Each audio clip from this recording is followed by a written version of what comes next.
in the past, whenever I want someone to speak on Aboriginal history, whether it's at Redcliffe, whether the Redcliffe Conference, or you didn't speak in Cooktown, but certainly Redcliffe, just ring Ray Kerkhove.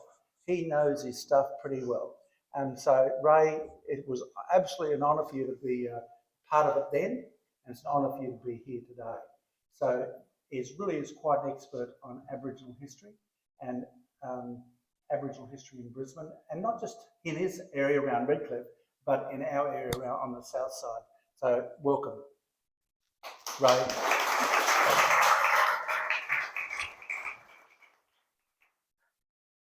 Yep.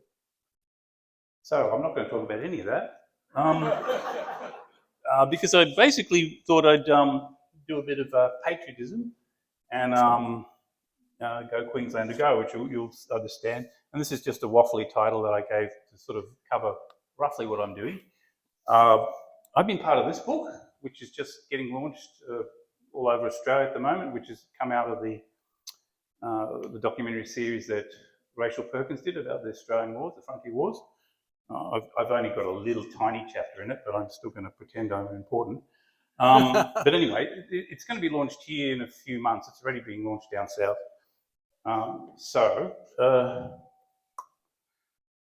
The Frontier Wars is a topic that's growing, obviously. You all know that it's becoming a larger and larger topic. And I often describe it as sort of the biggest war. We don't really know because of the figures. There's been different estimates, but certainly there were a lot of people killed. If you look at some of these estimates compared to even World War I and World War II, these are the estimates for, Australians, right? Certainly, and even a lot of Europeans. Now, just look at that little bit in yellow that I've got there, Europeans killed. If you compared the tallies that we have for the Frontier Wars just for white people, let's forget about, because it's often a bit blurry about how many Aboriginal people died, then each of these areas, like you've got Tasmania, Sydney, and compare that to how many Australians we lost in Vietnam, Korea, Timor, you can see we're talking about a big event. And if you go around the countryside like I have, there's still some of these graves of white people where the inscriptions actually say in great detail about the person having been killed, speared by Aboriginal people. In fact, the one on the corner there, that's just been found in Randwick, and it was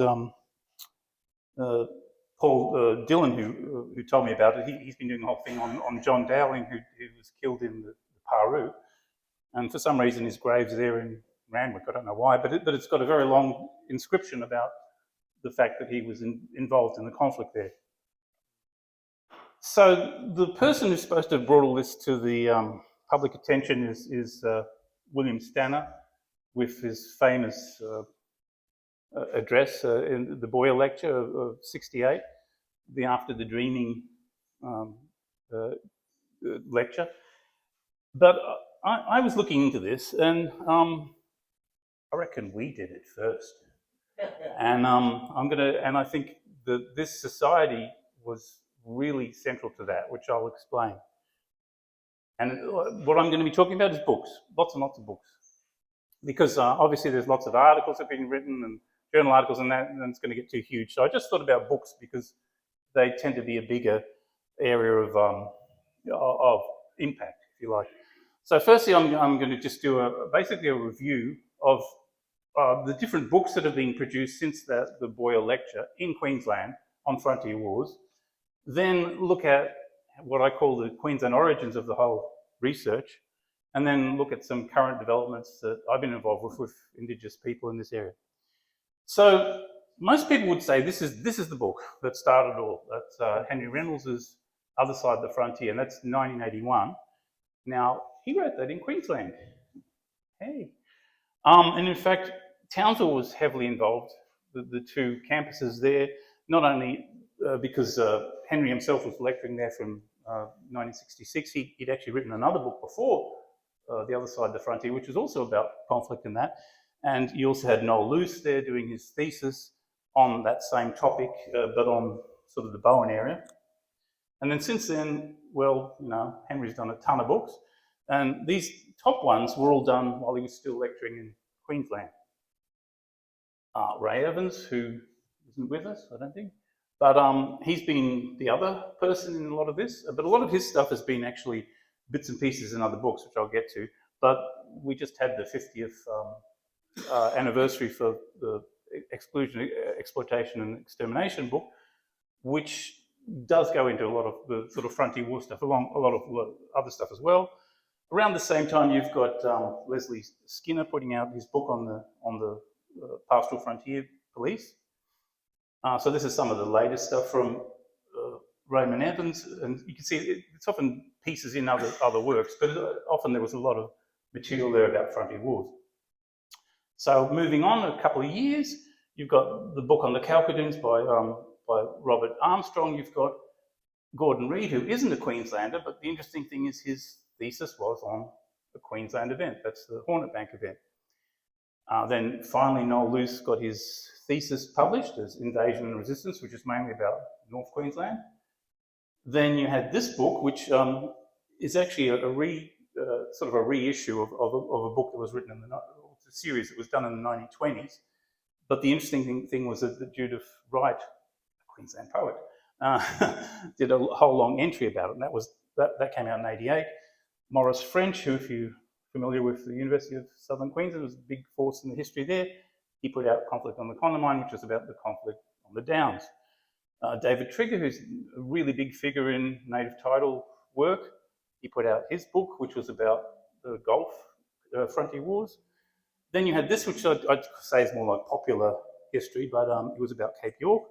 And Timothy Bottoms, then he started doing stuff, particularly Dabagai country. I'm probably saying that wrong. I'm probably murdering. Sorry, Timothy. But that was about things around Cairns. Then you had Pat Collins, Goodbye Bossamari, which is about, so it's around sort of the Roma area. Tony Roberts' book, again about the Gulf. And then you've got, again, what I'd say popular history. James's book is sort of more about Kilcoy. And we've got Jonathan Richards, who many of you know, and his book on the native police, that's, it's cited a heck of a lot. He also wrote the 1 Hour Modela with Mark Copland, who will come across again. I'll tell you why. And then this is when I started to enter the scene. I did a little book with a CD with this man. That's Alex Bond, who some of you would know. He's a Kabi researcher. And it covered things like Dundalli and Dalapai and other main characters there. And so because Bill Metcalf wanted to know how I go about this, I'm actually talking a bit about it. A lot of, and any of you who work in the area of Indigenous history know this, you have to have long-term relationships with Aboriginal people to get anywhere with this sort of thing. I first worked with Thera, with Les Malaysia and Bob Weatherall, who are big figures in sort of land rights and that. When I say work, it was mostly volunteer work, but I was there for years helping. For a long time, I also helped different Kabi figures. This is Beverly Hand, that's Lyndon Davis, that's Kerry Jones, and that's Melinda Serico, you recognise, who came to the Redcliffe conference. So in terms of the process, well, apart from just looking at documents, it's often going to the sites. A lot of the First Nations people I work with, they want to actually go there and talk about the place. So, for instance, when we did this booklet, Alex wanted to go to the spots where Dundalli had been and then talk about that. And it was also talking about other people who had a bit of the story, like we talked with Sylvia in Cherbourg. So it's often about that and the yarning, and then bringing all the yarns together and then seeing how that fits and try to see how the documents fit. So it's sort of upside down. It's you look at the oral stuff and then see how the documents fit rather than the other way around. So getting closer to now, you've got Robert Ostra Jensen putting out his book in 2011, which was the basis of the paper that many of you would know that was about it was one of the key addresses that happened in the Australian Historians Association conference, and that was with Raymond Evans, where he came up with the figure of 65,000. That was based on sort of the statistical work that Robert had done. and that's 65,000 deaths on the frontier. That was his estimate for Queensland alone. That's Indigenous deaths, which kind of created a lot of news at the time. After that, you had Timothy Bottoms put out his Conspiracy of Science, which is basically a survey of all the different frontier war events that happened around Queensland. He sort of followed that up in his Cairns book. He's got bits and pieces of it in there. Then, I think about a couple of years later, we got Libby Connors getting the Premier's Award. So that's pretty amazing for her work on Dundalli. And more recently, we've had some work. So this is by the Mornington Island State School. And so now we're starting to get Indigenous voices in, particularly that they did this. So this was like a community event. It's a kid's book, but it's still a landmark for me. Noel Luce then came out with this thing not long before he died, which was basically comparing his own family heritage of the Holocaust, you know, what his family went through as Germans, with what happened here. And this is another example of Indigenous books coming out. Now, Yvonne's book was really the story of her people and that whole area, but it focused particularly on the Valley of the Lagoons, which was a massacre site. So it had that sort of wrapped into everything else. Now, this man that I've worked with a lot is Frank Ewer, and we together wrote One Tree Hill, which was looking at the history, again, of the Darling Downs, but focusing on a single battle site, making that the main theme of it. Frank also did a kiddie book out of that. And again, to talk about the process, well, you'll see if you've seen that book. I brought a few copies, mainly if people haven't seen my stuff and they want to see my stuff. So I brought. It was working with a lot of the Yagara and Jarowa elders, and they actually provided some of the quotes that I've got in the book. And one of the things that Josh Walker's had us do, and he's a Gamilaroi man, he's now a lecturer there. He had us all go up on the top of Mount Tabletop, where the battle's supposed to have taken place, and he had a lot of the old people just sitting in a circle and basically sharing little bits and pieces. And he said, look, everyone's got a little piece of the jigsaw puzzle, and if we're all together, we get that. And this is often how oral knowledge works. It might be, you might say, well, it's got flaws, but when you get enough people together, then it bounces off each other, and then it starts to develop into a sort of more coherent picture. Oh, the wrong way? That way. Okay, yeah.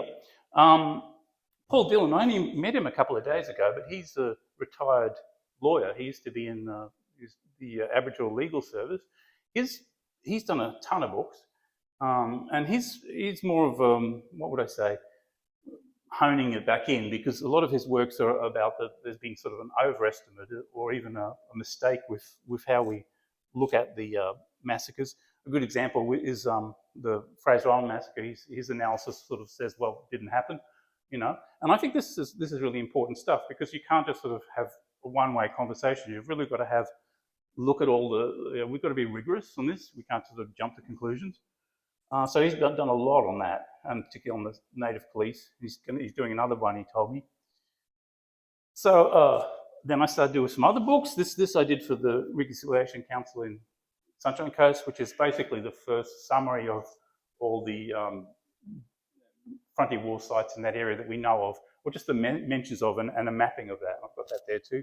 And then I did this, which is all about tactics, because I felt the one thing we didn't have in the picture of the frontier wars is understanding the tactics that were used and also the organisation. We knew it from the white side, but how were Aboriginal people organised when they fought us? How did they, what was their strategy? What were they trying to do? So I did a lot of research to do that book. More recently still, Jack Drake was a bushy poet, and he knew everybody out there. So he wrote this book back in 2012 where he started comparing the Wild West in America with here, but he was mostly into folklore. But then he launched out just before he died and did this incredible book, which is all heavily referenced. It's sort of very similar to Timothy Bottom's book, which actually upset Timothy quite a bit. But it's different in the sense that Jack actually knew a lot of the pastoralist families and actually went out to these stations and took photos of many of these places. So it's interesting because he went to some very remote places to sort of get another side of the story. Still more recently, Bruce Bressling wrote about the sort of Townsville area. David Marr isn't a Queenslander, but the family he was writing about for years, that's Frank's family. So, and the whole book is Killing for Country is all actually about what happened in Queensland. So you see how the focus. And there's Frank again. He's actually churning out more books. He's just one on Wide Bay, and the other one was on sort of the Gulf again. He's doing another one on Central Queensland, which is coming out soon. This book, which I've just been asked to review by your lovely society, I actually knew about already because I've already been in touch with him. He's a young fellow who's a teacher at Yeppoon, and this is basically like a source book that he's put out of all the documents for Central Queensland. Okay, how did we contribute to this? I mean, how did we start it before Henry Reynolds? And that sounds cheeky of me, but you'll understand why. Well, look, we've got Clem Lack. A year before Henry Reynolds, you've got actually no, sorry, before the Boyd. I'm getting ahead of myself. How did this start? Before Stanner's talk. This was something that Clem didn't actually end up publishing, but I was very interested in it. I went and looked at it in the archives. It's called The Pale Invader and the Dark. Sorry, I haven't got my notes here. The Dark Avenger. And I was excited when I read this because the things he wrote. He was talking about Queensland being the state where the Black War had the most, was most prolonged, and also he was actually looking at things like how did Aboriginal people fight and this sort of stuff. So he'd gone to a lot of detail long before Stanner had actually made his dramatic speech. And I don't have to tell you that Clem Lack was important in your society, and the same with Ralph Salento. On the same year, he'd written this, which is it's actually about the massacre that happened at Coolum. And then getting a little bit further back, Raymond Evans always told me that he had the idea before Henry Reynolds. And when I first met Raymond, he was quite sort of adamant on that, and I never understood what he meant. But then I found his thesis. This is his honours thesis, and you can see a lot of what he says here. So this is 3 years before the Stanner lecture. He talks about the moving frontier, the massive indiscriminate slaughter, and he's doing this again in Queensland. But what I got really excited about was this little booklet. I went and looked at it. It's a cute little thing if you haven't come across it. It's in the John Oxley, which Clem Lack wrote. And I only found there's only ever been one review that I ever found. It was done up in Cairns, and it reviewed it as a novel. And I really think that's a shame because it's a lot more clever than that. It's a lot more important than that. This is some of the sections, and basically it's a summary of some of the main frontier events that happened in Queensland. At the Maranoa, he's got, there's Hornet Bank, there's a whole lot of this, there's different areas, there's Cape York. So he's actually putting the whole of the frontier wars out there long before this became popular. And the same, if you actually look closely at Triumph in the Tropics, which is sort of the classic book associated with Ralph Salento, he opens this section on the Aborigines by saying, the guerrilla war along the fragmentary Aboriginal frontiers. So these were words of resistance, frontiers. He's using that in 1959.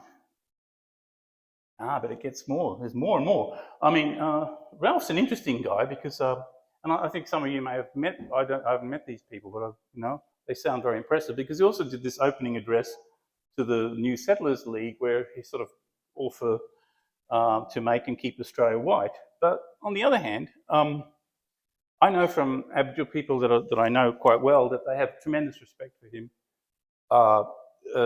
In fact, the lady that wrote this book together, and it's about one of the camps that was in Aboriginal camps that was in Maruka. And she was telling me how much her family, that was the only doctor, they walked huge distances to their house in Annerley because it was one of the few doctors that actually treated Aboriginal people. And he did a whole tour of a lot of these places. So, and when you look at his writings, it seems to have influenced Noel Luce's writings, because he had this whole idea of the different areas of frontier, like the mining frontier, the maritime frontier, and so on. And Noel Luce used that, and then did stories about the frontier conflict in those areas. But before that, you've got Arthur Laurie, who's another one of your society's luminaries. And it's funny, because when I first started getting into frontier wars, I was quite young. I was working for FARA, I came across his notes, and not this published article, but his notes from 1958. I thought, 1958, and he's writing the Black War in Queensland. It's extraordinarily early. And as you know, he wrote for your journal, he wrote these articles in the 50s. And then when you talk about Clem Lack, well, he was a journo, and that he was writing these popular articles, and often people poo-poo that because it was popular, but the fact is he was writing this incredibly early. He was writing about Dundalli very early. This is another one of his from Dundalli. Even in the 30s, he's got these accounts. This is the one, and it's one of the first accounts in the newspaper that I've seen that actually talks about the whole One Tree Hill battle, 1938. Now, if you think that's the start, no. He was using letters. This is from the archives that I did that at John Oxley. He was using letters of people that sent to him. So he wasn't just, although his style was very lyrical, it wasn't baseless. And you go further back. I just showed you before that this was published in 1988, but it was based on a series of articles by this man, Bladson Chambers. He himself was on the frontier and experiencing these things of actually the fighting, and he wrote about it. So this is, and he's writing about it even in the Country Life Journal in New South Wales. But it's all about Queensland, and he's actually known for his watercolours. Here's some of his watercolours of birds and things. But he also did this illustration that's in the book. He's writing about this stuff in the 1920s, and no, that's not the end of it either. John Tinker Campbell, who's a major pioneer figure. A lot of people say he's Queensland's first historian because he wrote this book in 1875. Now, that's incredibly early. And this, I found, kept getting republished and republished. I had at one point, I had one from the 1930s that I read. The main chunk of it is actually talking about the Battle of One Tree Hill stuff that I got into. And the other bit is a poem by William Wilkes, who was the editor down in Sydney, but he was actually on Helden Station back in the 1840s. And that's the Raid of the Aborigines, which is another early source about that period. So he was writing about this stuff from personal experience. So you've got basically this lineage of people writing about the frontier wars, including people who are actually in it. It's a heck of a story. So if you want to know like the Queensland contribution, well, your society, our society, whatever you want to say, was hugely important, and were writing and discussing about this long before it became popular down south. And there's even, look here, even before the other side of the frontier, I could at least find 12 papers. So now I'll end with just some things that are happening now. Well, one big change is the increasing voice of Indigenous people, and that's big in here. Like Rachel Perkins, she edited this, and there's a number of Indigenous authors in this. Mate of mine, Bo Spearman, who actually launched my How They Fought book. He's done a whole series of podcasts starting in 2020, so he started this during the COVID, and it's now getting quite massive, where he just interviews people. These are very popular. I've been working with these guys. They're all Indigenous, and they're sort of the young historians that are sort of taking the scene. That's Dr. Sam White, who's Gamilaroi. He was from here. He's the White family, you probably would know, were important here. But he's moved all over the place now. But he's Gamilaroi. Callum was living here a long time, but now he's moved back to New England, where his people are from, Minamari, Wiradjuri, but we did a lot of work together. And other things that are happening, well, Jonathan's been very busy with the State Archives. They've now got a whole online documents just specifically on Frontier Wars. So they're churning all this stuff out, everything from maps to, so it's all like the hard evidence, if you like. They've also got education units that they've made out of this. The biggest archaeology project on Frontier Wars was in Queensland, and that was run by Bryce Barker at the University of Southern Queensland, and Lindley, Lindley Wallace, who's in Griffith, and also Heather, but she's in Adelaide. And that's the Archaeology of the Frontier, which is actually all the excavations of all the native police camps. It's a big project that's now wrapped up, but we're doing an exhibition out of it, and I've been asked to be on the advisory committee, so I'm very excited about that. That's going to be in Queensland Museum in, I don't know, probably sometime next year, which is a lot of the artefacts that were found there, native police camps and so on. Which gets me onto the fact that a lot of the way the topic's being handled now is often through exhibitions. And again, you've got a sort of Queensland component to that. Mariko Smith, she's from down south, but she was up here doing a doctorate, and I knew her when she was working with the Kabi Kabi at the time. And she's the brains behind Unsettled, which is gone all around Australia. This big sort of exhibit about the Frontier Wars. The Mile Creek and beyond, Judy Watson was involved in that a lot. There's another one happening in Sydney. And this just recently, the Kalkadoon exhibit, which was about the war there, which was basically the brainchild of Colleen Sam, who's from that family. And a lot of that is artworks that sort of talk about the stories. And that's what I was going to say next, is that a lot of Indigenous people have been handling this through doing art. Now, Vincent Serico, a lot of his work back in the 1990s, he was going around different places and actually hearing stories and then making paintings on each particular massacre and each particular story. We used one of his beautiful paintings of One Tree Hill in our book, but he did it in other places like Hornet Bank and different stories all over the place. Fiona Foley is another one who's, a lot of her art's been about the Frontier Wars, and she's Bachelor, so she's from Fraser Island, so she's Queenslander. This is some of her sculpture work. She told me the background of this, which is kind of naughty. She did this, it was in front of the laws, I think it's the laws courts, and she said, she didn't tell them what it was, and then she told me later, each of these represented a massacre, but she didn't tell them at the time. So it was a kind of a done on the slide. Ryan Presley, he's from Northern Territory, but he's based here, and he's done these sort of mock notes with Indigenous resistance leaders on them. Gordon Hookey, he does a lot of stuff around the Dundalli story.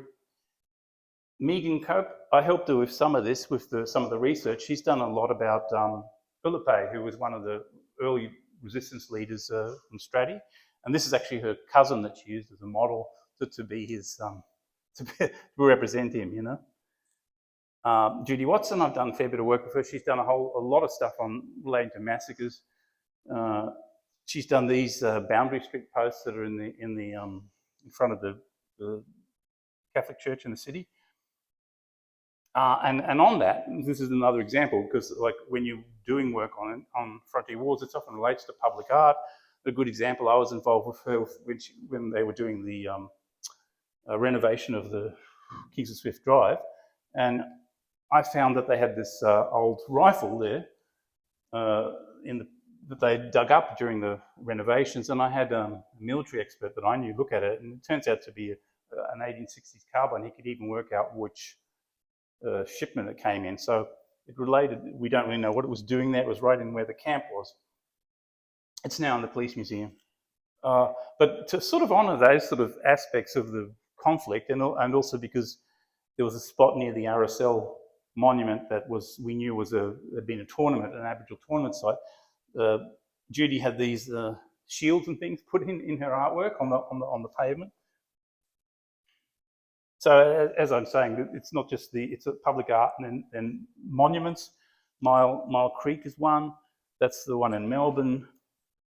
Friend of mine, Heather, she's been doing this since the last 10 years at Budrum, and it's basically like a bush park with all these little installations. And she had different ministers and that come out and open things.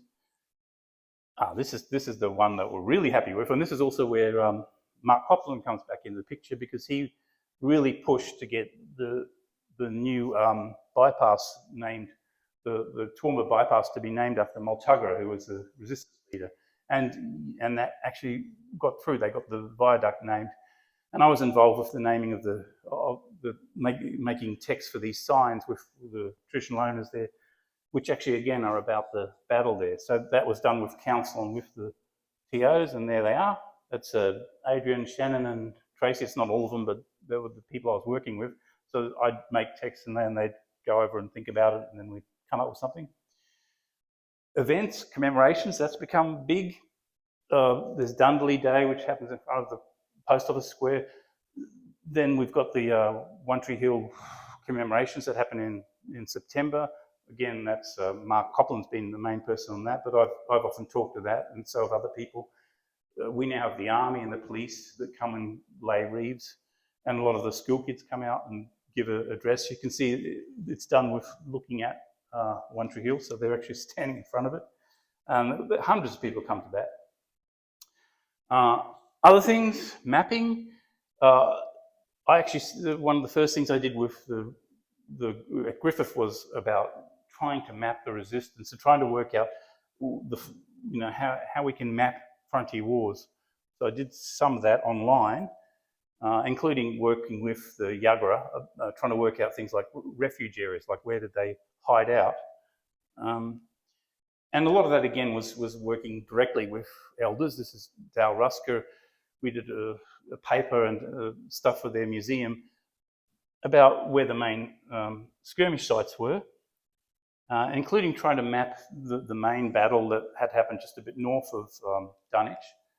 And then again, it comes down to sort of knowledge of the land, because it was interesting going with the guys, and they were telling me about, like, I'd bring the documents, say, well, it said this and that happened, and they'd say, oh yeah, well, they would have got the spears from here because they had these trees, or about the swamp, they said, oh yeah, we know how they did that because there's stuff called cut grass there, and you can sort of walk through it and lay a spear across and crawl along it. So they actually knew the land, and that's part of the reconstructing that you're doing when you're dealing with oral knowledge. You can actually get a completely different picture. So it actually fleshed out a lot of what we had on the documents. And that becomes important. Like, this is the first conflict that we know of that was when Queensland was settled in 1824 in Redcliffe, was in this area.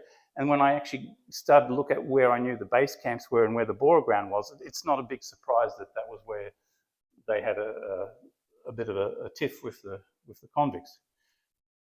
I'm not the only person who's done mapping. This is mapping that's been done by the archaeology project that I was mentioning to you from that relates to the Native Police.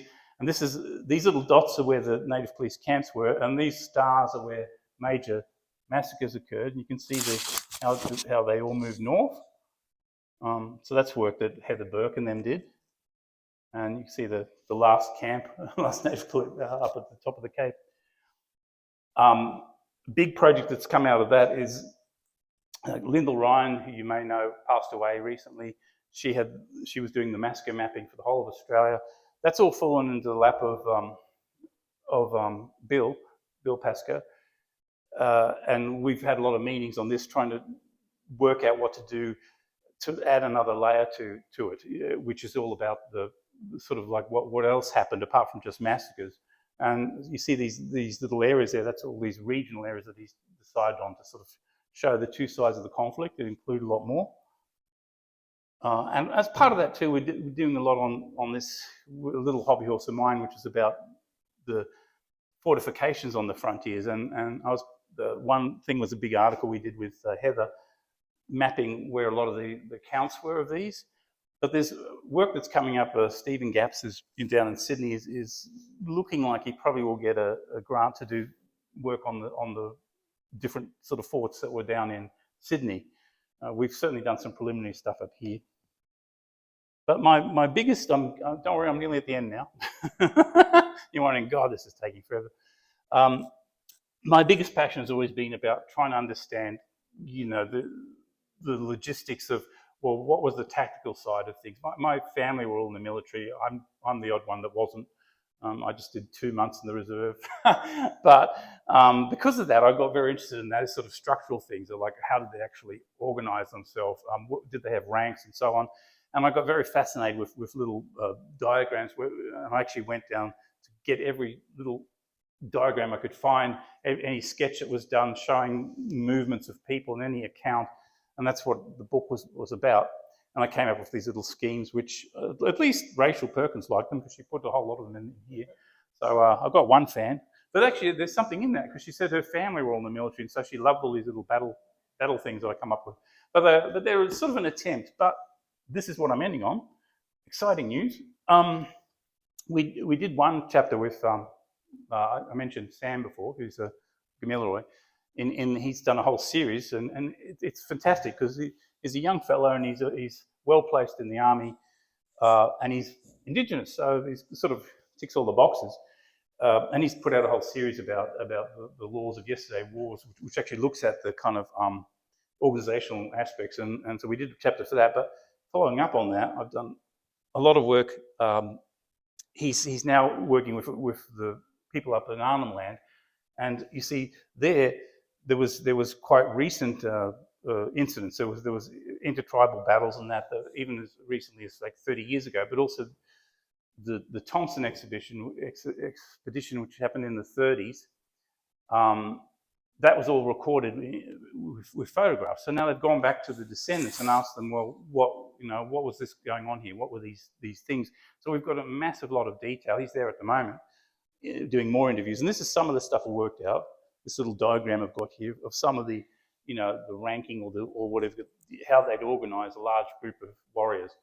And that might sound dry as bones to some of you, but it's actually hugely important because if you're talking about this being a military conflict, then we want to understand how Aboriginal people saw it on there. Like, what did they do when they encountered us? And you'll be glad to know that that's the end. Thank you.